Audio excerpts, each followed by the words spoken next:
Everyone, कैसे हैं आप सभी। उडुपी से रिलेटेड ये वीडियो आपके साथ मैं शेयर कर रही हूँ।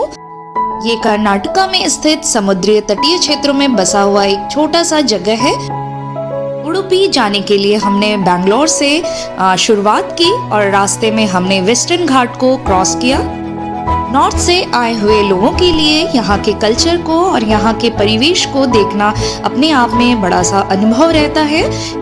किसी भी स्थान को जानने के लिए वहाँ के कल्चर के बारे में जानना आपके लिए बहुत ज़्यादा ज़रूरी हो जाता है।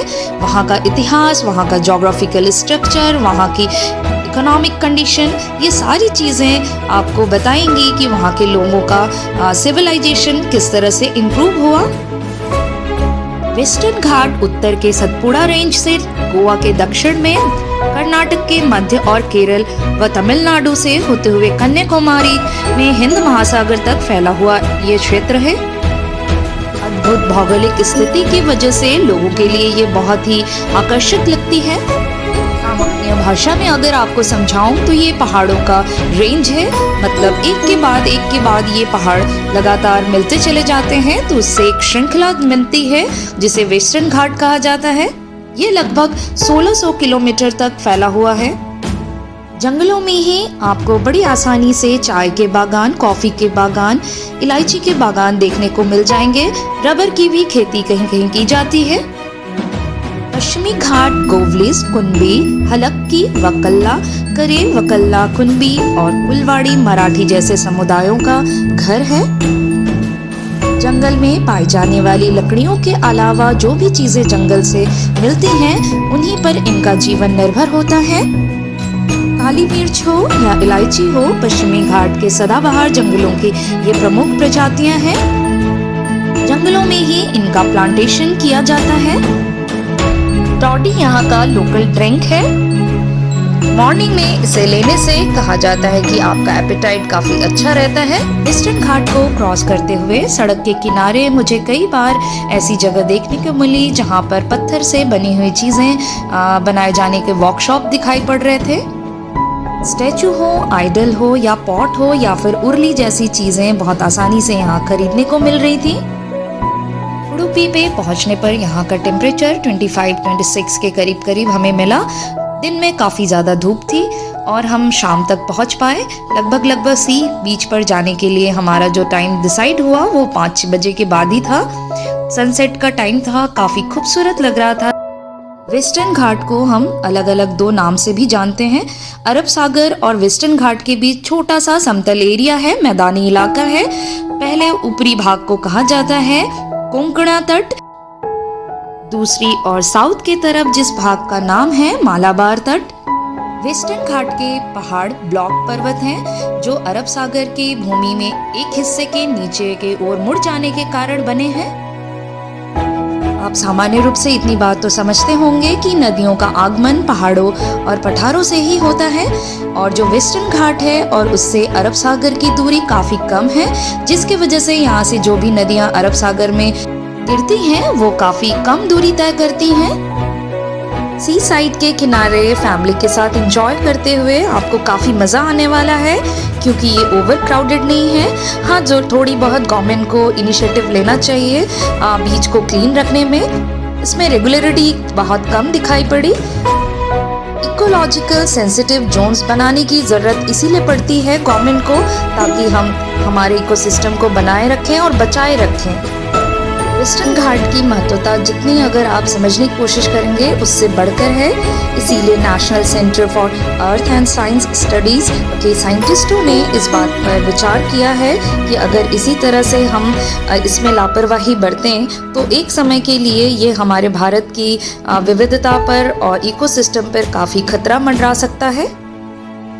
325 globally threatened flora, Fiona, bird, amphibian, reptile and fish species, ये सारे के सारे इस वेस्टर्न घाट की एक कैरेक्टरिस्टिक्स हैं। अगर हम इसको नहीं बचाते हैं, ये हमारे लिए एक बहुत बड़ा दायित्व है, तो ये एक इकोसिस्टम के लिए बहुत खतरनाक हो सकता है।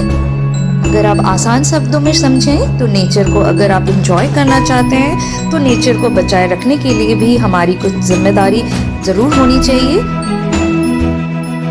आजकल दिन पर दिन वर्क प्रेशर बहुत ज़्यादा बढ़ता जा रहा है। इन सब चीज़ों से बचने के लिए हमें नेचर फ्रेंडली होना बहुत ज़रूरी है, ताकि हमारे बिहेवियरल डिसबैलेंस जो है वो अपने आप नेचर ठीक कर सकता है और हमें नेचर के करीब होते जाना है। यही हमारा मकसद होना चाहिए। नेचर हमें एस्थेटिक व्यूज़ प्रोवाइड करती है, जिसके वजह से हमारा माइंड और बॉडी का बैलेंस बना रहता है। इसलिए हमारा भी दायित्व होता है कि नेचर को रॉ फॉर्म में ही मौजूद रहने दिया जाए। इसीलिए वेस्टर्न घाट को बचाए रखना हमारा दायित्व है। ग्लोबल वार्मिंग से आज हम सभी लड़ रहे हैं। विश्व भर में ये वैश्विक समस्या के तौर पर उभर कर आई है। आपको जान के हैरानी होगी कि सिर्फ और सिर्फ वेस्टर्न घाट 4 मिलियन टन कार्बन को बेअसर करती है हर साल, और ये पूरे भारतवर्ष में पूरे कार्बन उत्सर्जन के 10% का दायित्व खुद संभालती है। ये छोटी छोटी इन्फॉर्मेशन हमारे छोटे छोटे क्लासेस में बता दिए जाते हैं, बट हम उन्हें बहुत ज़्यादा इम्पोर्टेंस नहीं देते, लेकिन इनकी महत्वता हमारे रियल लाइफ से ही जुड़ी होती है। सी साइड में अगर जब कभी भी आप जाएं, अगर आपको 2 तरह के इन्वायरमेंट जनरली देखने को मिल जाते हैं। या तो आपको सी साइड बहुत ज़्यादा एग्रेसिव हो सकता है और या तो बहुत काम हो सकता है। उडुपी में जो मालपे बीच है वो बहुत ही शांत है और काफ़ी समतल एरिया है, जिसकी वजह से यहाँ पर काफ़ी इंजॉय कर सकते हैं आप।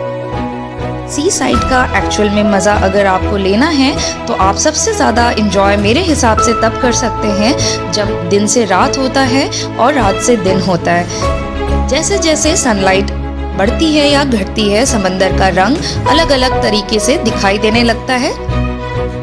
ये आपको बहुत ही ज़्यादा अच्छा अनुभव कराने वाला है और ये ऐसे अनुभव होते हैं जो जीवन भर आपके साथ बने रहते हैं।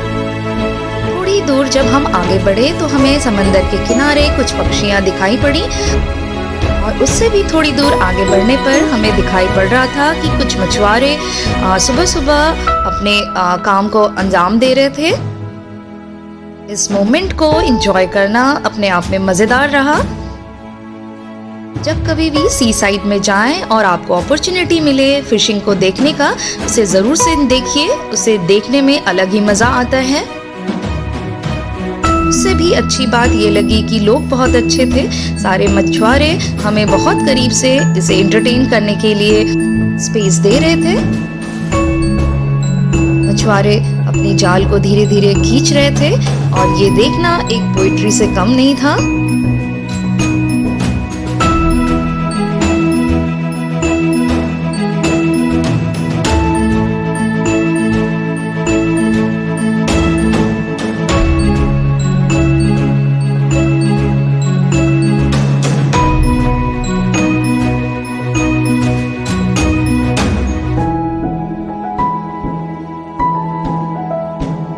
सामने से सेंट मैरी आइलैंड भी थोड़ा थोड़ा दिखाई देने लग गया था, और पानी के इस ठहराव में अपने आप को एंजॉय करना काफ़ी मज़ेदार था।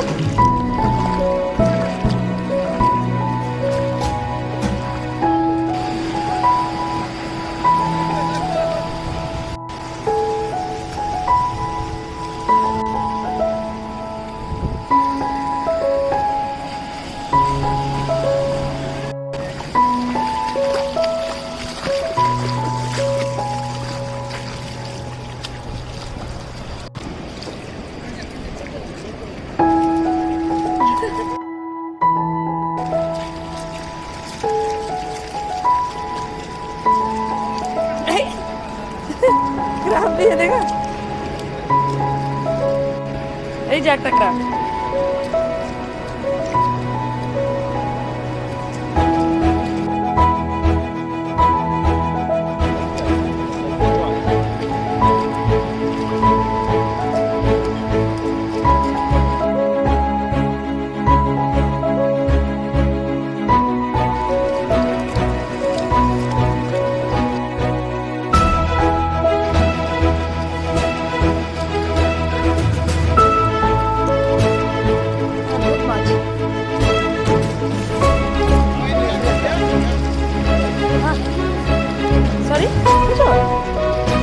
स्ट्रिंग रे जय जय जय जय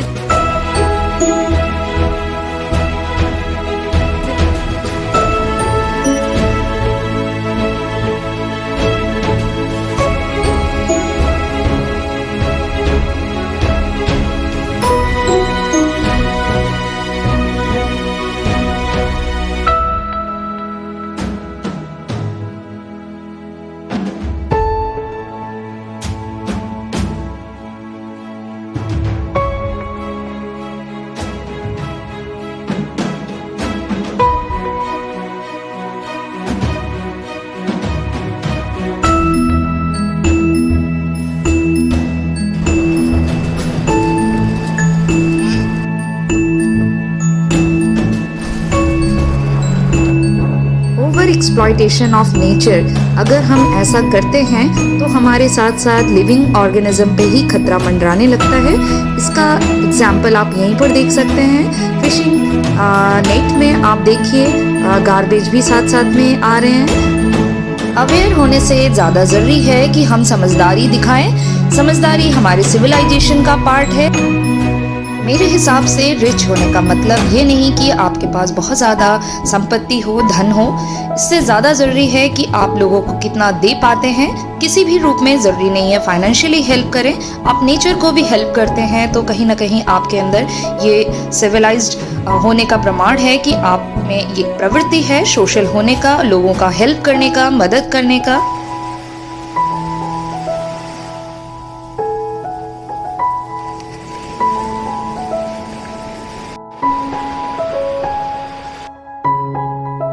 नेचर का जो काम करने का तरीका है वो सेल्फलेस तरीके से काम करती है लिविंग ऑर्गेनिज्म को बचाए रखने के लिए। दूसरी तरफ बहुत सारे डिफॉल्ट्स हमारे सोशल सिस्टम में दिखने लगे हैं, जैसे कि सोशल डिस्पैरिटी बहुत ज़्यादा बढ़ने लगा है, जिसकी वजह से ह्यूमन रिलेशनशिप बहुत इम्बैलेंस होता चला जा रहा है। और इसी तरह अगर नेचर का साथ हमसे मिलना दूर होता चला गया तो एक ना एक दिन पूरी सिविलाइजेशन खतरे में आ सकती है। आपको ये वीडियो कैसा लगा ज़रूर से कमेंट करके बताइएगा और अंत तक बने रहने के लिए आपका बहुत बहुत धन्यवाद। Thanks for watching. अपना बहुत बहुत ख्याल रखिएगा।